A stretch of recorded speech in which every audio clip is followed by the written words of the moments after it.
eating scorpions. I haven't ever eaten a scorpion, Avery. You got me there. But whatever it is, be bold. Step out in faith, with courage, with confidence. Something of God's presence makes a difference.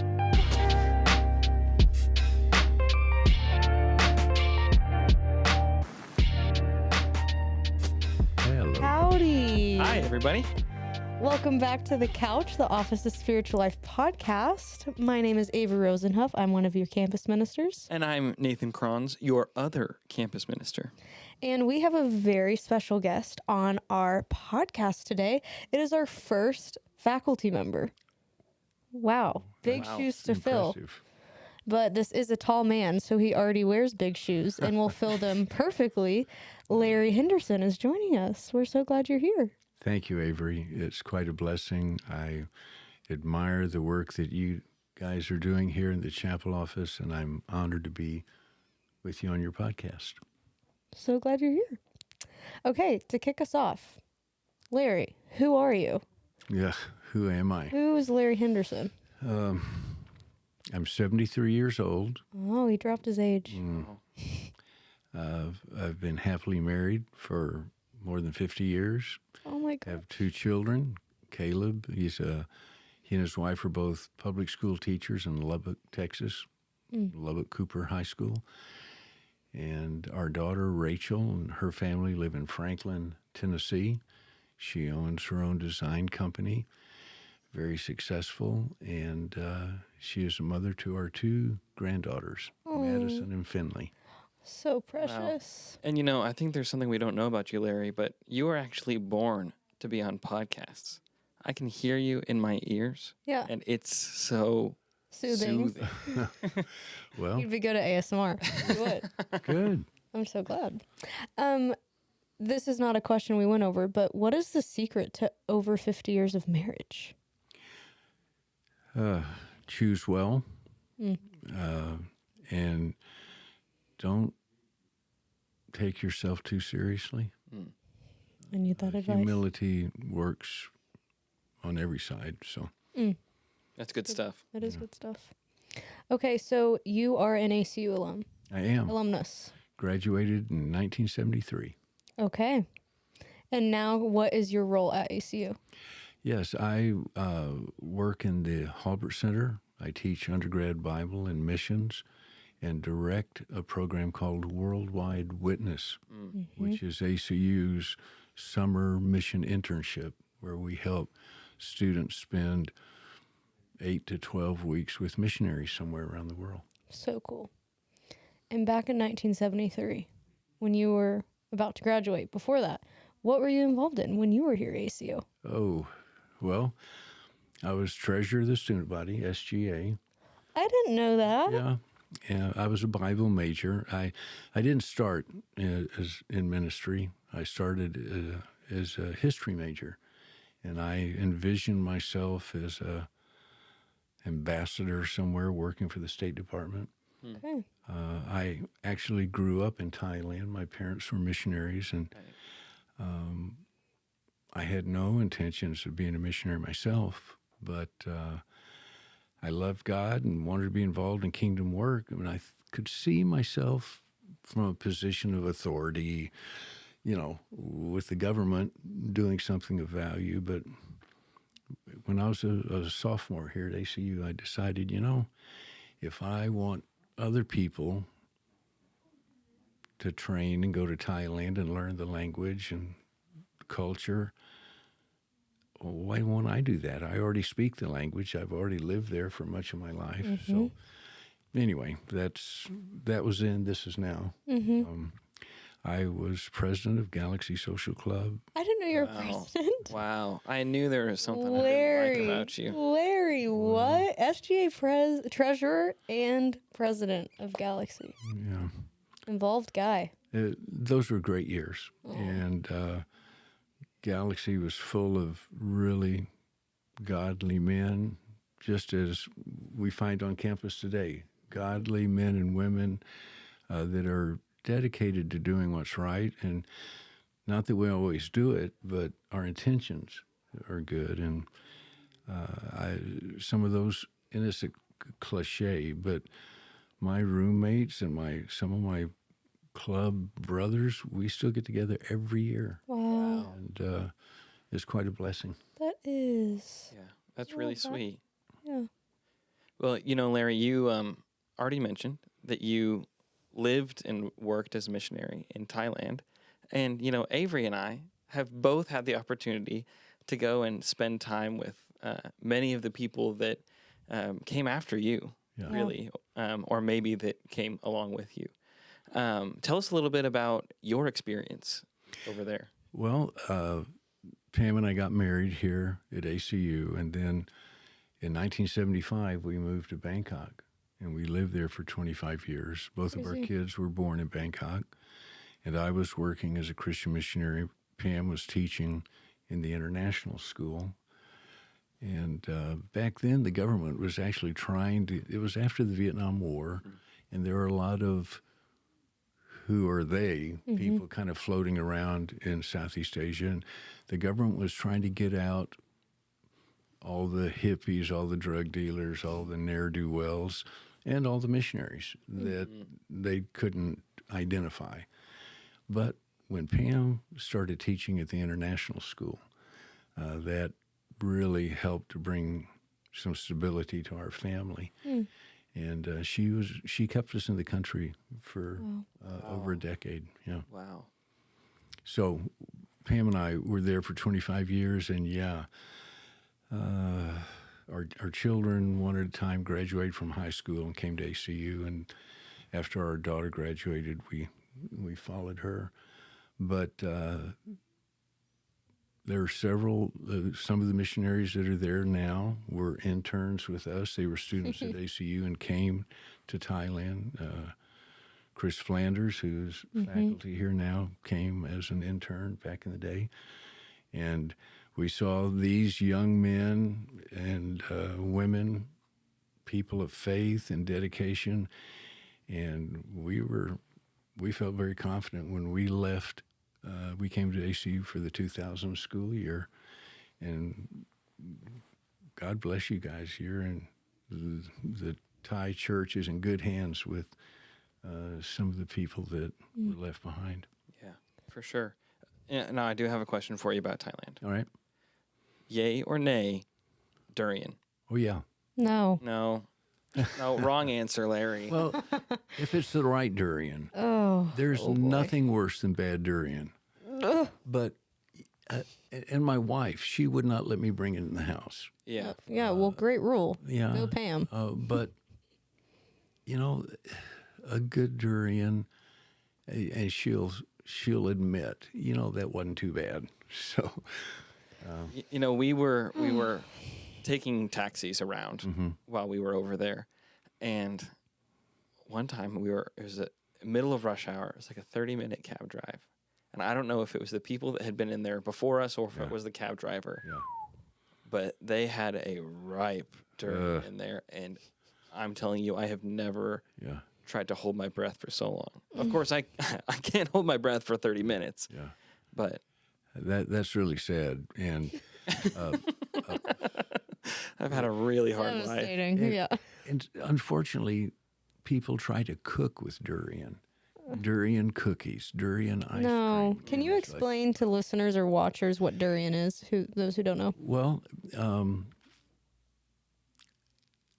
there are some outstanding former students, graduates of ACU, that have gravitated down to Texas A&M University.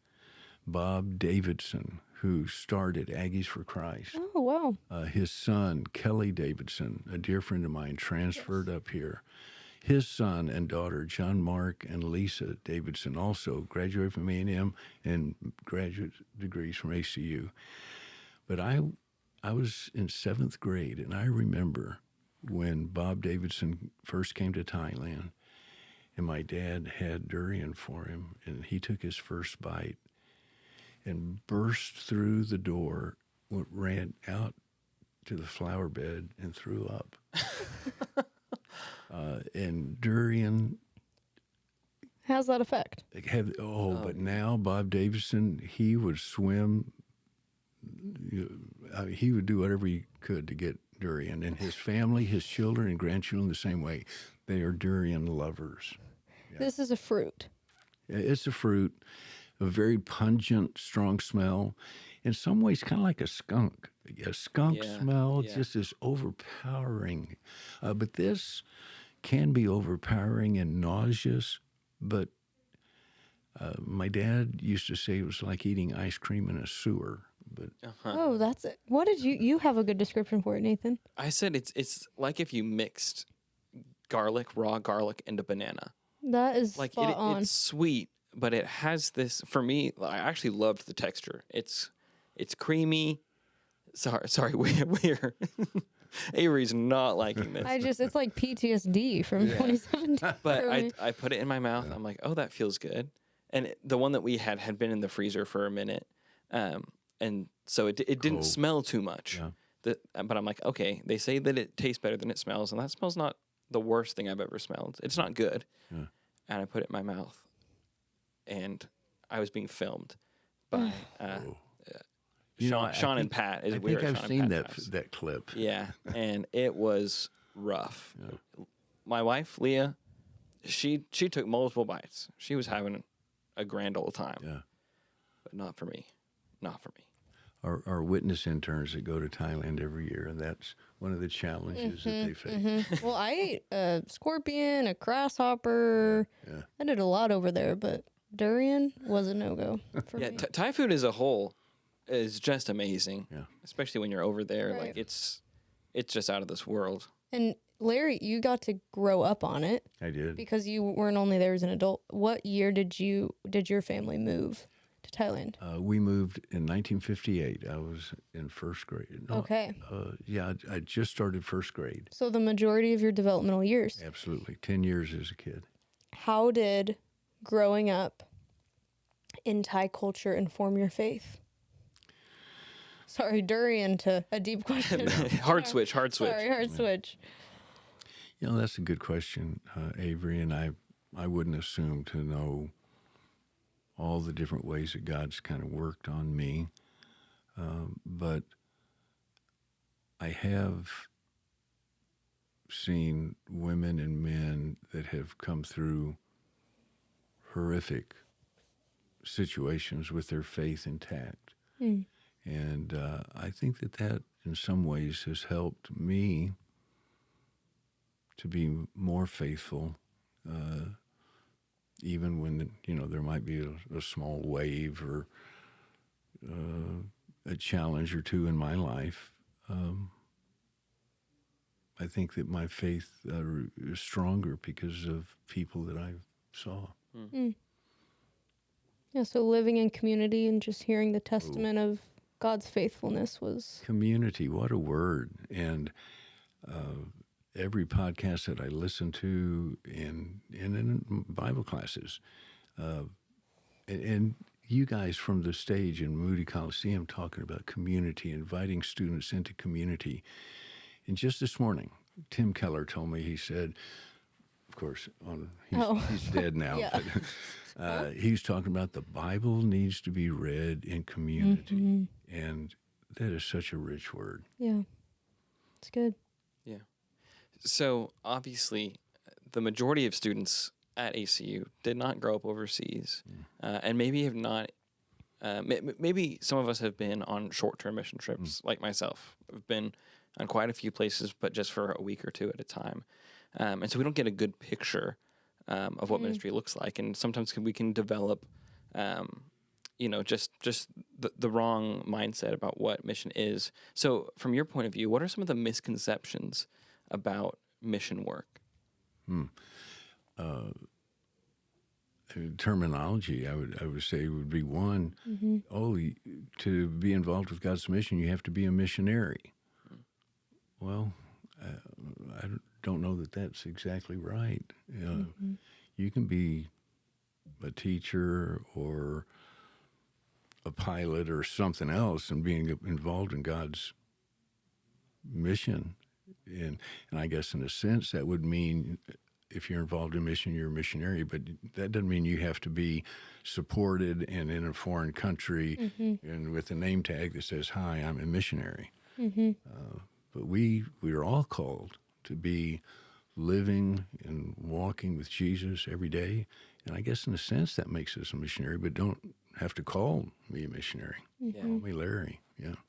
Yeah, I know when I was a kid, I thought, oh, a missionary is someone who a church sends to a foreign country, and they have to start a church. Yeah. And it looks like this, Yeah. and they come back in the summers, and I get to play with their kids. Yeah. But what I'm hearing is that that's not really what the heart of mission work is. And in fact, you don't need to go, halfway across the world. Exactly. Right. Even the term mission trip can confuse us because it seems, one, you have to go somewhere, but second, that it's a certain duration of time. That mission is something you go and find on a flight or in another place. And so I think that is also what kind of contributes to how we kind of box mission as a whole. Yeah. And historically, and this is confessional, but historically, missionaries tend to think that they're in control and they want to be telling people what to do or whatever. And the T-shirts that the Halbert Center just now unveiled for this year has a very interesting "with is greater than for." In other words, doing things with people is more important than doing things for people. Here, let me be in charge. Let me fix that for you. Let me tell you what to do. That may not be the best approach. Yeah. Cross-culturally, I'm sure you have seen, in Thailand specifically, when something has been done with people and when something has been done for people. Can you kind of distinguish the fruits of what it looks like when you do mission with people on God's mission with community versus the latter? Yeah. What does that end up looking like? It brings us back to that C word, community, relationships. When I teach the spring course, Service in Global Context, BMIS 391, and we stress in this course relationships. And when you do something for somebody, that can breed resentment. That can breed, oh, I'm unworthy. You're the only one that knows how to do this. I can't do it. I'm never any good. And so for shows a difference of power and difference of ability, difference of faith even. Let me teach that class. Well, with says, hey, we're in this together. We are community. We are in relationship. And those relationships deepen with time. Yeah. When you use this with mentality, whereas the distance, if it's all about me doing things for you, the distance between people grows over time. Yeah. Yeah. That's a great distinction. Yeah. So I grew up in Belgium when I was a little kid, not for 10 years, for 2.5. And, even this mindset of we're not here for any purpose other than my dad's job took us there. But then we got plugged in with this church community that was mostly African immigrants who the Belgian government gives subsidized housing because of atrocities committed in the country's past, right? And for a while, I was thinking, oh, my family's well off. We're going to help these people. But that is not at all what ended up happening through doing relationship with these people. But they had so few possessions. But everything they had was shared among the whole community, including us. Yeah. They just welcomed us in with opening arms. And, we were not there to be missionaries. But they showed us what it looks like to do mission work with people that you were never expecting to even do life with. Nathan, that's a great point. Yeah. And I think specifically for students who find themselves going on trips and experiencing cross-cultural faith and service, that with is so crucial because they don't have that time. They don't have the 10 years. And so you have to make sure you have the with instead of the for because you don't have that time component. Yeah, that's a great point. And that's one thing the Witness program tries to send their students on teams of 2. Mm-hmm. And not that we're opposed to larger groups, but the danger with a larger group is that you'll wind up hanging out with each other. Right. And you're talking about ACU things or the Cowboys or something. And you're not, you won't be talking. But instead, if there's just 2 of you, well, you can talk, but at some point you're going to be forced into conversation with other people. Yeah. And that's the humility side of things. Absolutely. Even, in your marriage relationally, the humility of knowing it's not my experience and space I take up to bring to this table, being like an observer and a learner in those spaces with your partner or the partner teams of 2 or the people that you're serving. It was one of the most convicting things on my Thai trip was how much I love the sound of my own voice because you're in a place where if you're not talking, you don't understand anything because you don't know the language. It was so humbling to be in spaces where I never knew what was going on. I was never in charge. I was not in control. And I was not the majority voice. And that taught me so much about sitting back and even listening, even when I don't understand, just the importance of being present and observing. Wow, that's great, Avery. And yes, you can learn.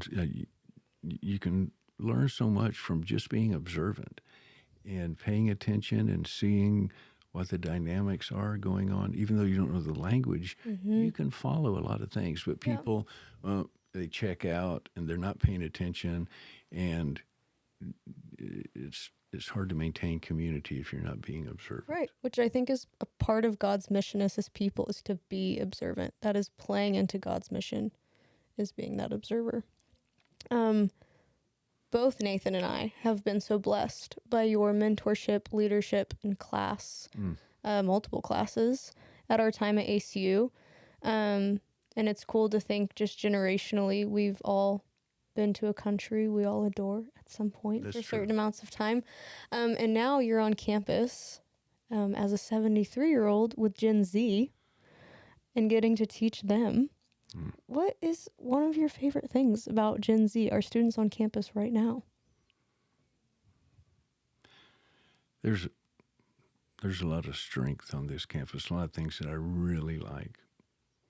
Just before coming down here, I read a brief email from Emilio, and he said, "Mr. Henderson, thank you for your kind words. That really means a lot," or something like that. And I never talked to my teachers when I was a student here. My history teacher, I'd get up for that 8 o'clock Tuesday, Thursday class, and I'd walk into class and I'd walk out of class, but we didn't have anything in common. At least that was my perception. And students these days are so gracious and willing to talk and be friends, and man, that's a great blessing. And I guess that's probably been what's kept me here for 24 years now, is students being willing to be my friend, because I need friends. I like friends. I'm sure part of that comes from the fact you exuberate friendship in every room you walk in. So I'm sure students feel safe to take advantage of that sort of relationship with you. Well, I hope so. It doesn't always work out that way, but that's what I aspire to. Yeah. All right, Larry. Yes, sir. As we are wrapping up today, what is one piece of advice that you would give to all of the students that are listening? I'm going to answer this and dovetail it onto Avery's question, because I think it's a strength of this generation, and I'm just going to encourage them, take that bold step and I think that they're willing to do it, whether it's a missions trip or whatever it is. Their parents may not be too encouraging, but boy, they're willing to try it. Mm-hmm. And eating scorpions, I haven't ever eaten a scorpion, Avery. You got me there. But whatever it is, be bold. Step out in faith, with courage, with confidence. Something of God's presence makes a difference. And I would encourage our students, take that class. You have to study hard. I know maybe you won't be able to do some other things if you're going to commit to that class, but be courageous and do something significant. Yeah. Thank you. Thank you for being here. And thank you for being such a light on this campus and a safe place for all of the students. Mm-hmm. My blessing. Thank you. Yeah.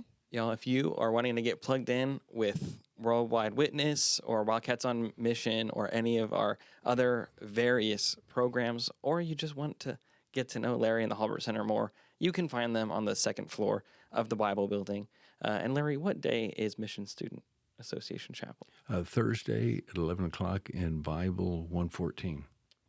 Go there, be a part of their community because they are such amazing people. Yeah.